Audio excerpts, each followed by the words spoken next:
Hey everybody, Beth Helvey with Couture Real Estate. I hope you're doing good today.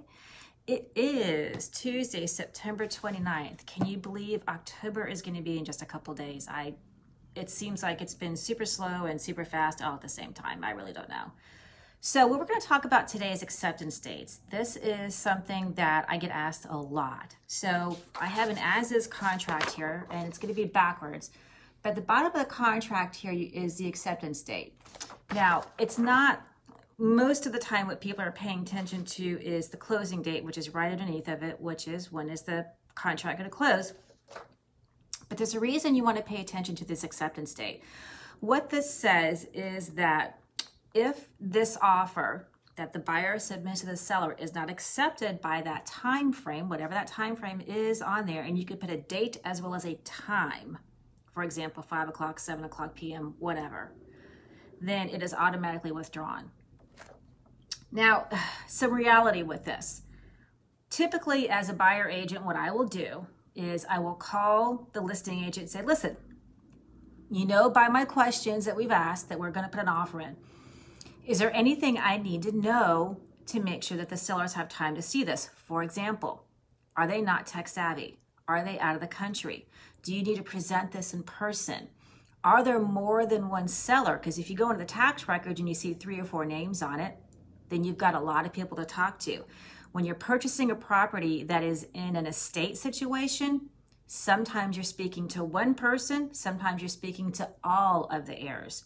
So you need to find out what the situation is and what that seller needs in order to respond appropriately. Now, granted, you know, if the seller comes back and says, hey, I can't answer your question by then, or if a listing agent says, but you don't want to start off by saying, hey, listen, I'm submitting this offer to you at 12 o'clock on Tuesday and I expect a response by 5 o'clock on Tuesday. You don't want to start off on the wrong foot that way, because this is basically your entry in the door. Okay, it's your first impression. And there's a reason that there is a end date on this. For example, you write an offer. Seller doesn't accept it, seller counters, seller ignores it. And then the acceptance date comes and goes. Seller then realizes that they screwed up and this is the best they're going to get. And they go ahead and sign everything and send it back thinking they're under contract. They're not. Because what this does is it protects the buyer from that happening. Okay? So when you send off a contract, if the seller agrees to everything, doesn't change anything at all, signs it all, sends it back, you're under contract. If seller changes anything at all on this, you know, even closing date, and I'm not talking just the amount, closing date, amount in escrow, who pays title, any of the addendums, anything, we're still in negotiation and nothing is solid yet, okay? The reason that that's important is because we don't want to put buyer in a situation where seller has second thoughts and send this back and then puts buyer under contract when buyer really didn't want to be under contract. Perhaps they found something else. Perhaps they changed their criteria. Perhaps they changed their mind. And by having a closure on this, then you do know that buyer is not locked in without, you know, that certain time frame going on. So now things will happen. Sometimes a seller will call you, or the listing agent rather will call you and say, listen, they're thinking it over. They've got to talk to their children or their parents or something. We'll get back to you in the morning. And that date is come and gone. If seller then sends it back, whether signed or not, buyer can still be in this. If buyer chooses to counter or accept, you still can.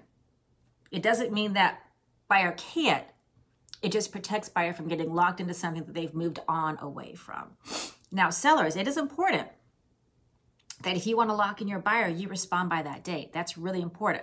So it's really important that your listing agent, if you are going to have an issue responding in a timely fashion, puts that in your listing in the realtor remarks. I do that. I actually have had listings where I had to talk to 4 siblings, or I had to talk to 2 siblings, one in the Northeast and one in the Southwest.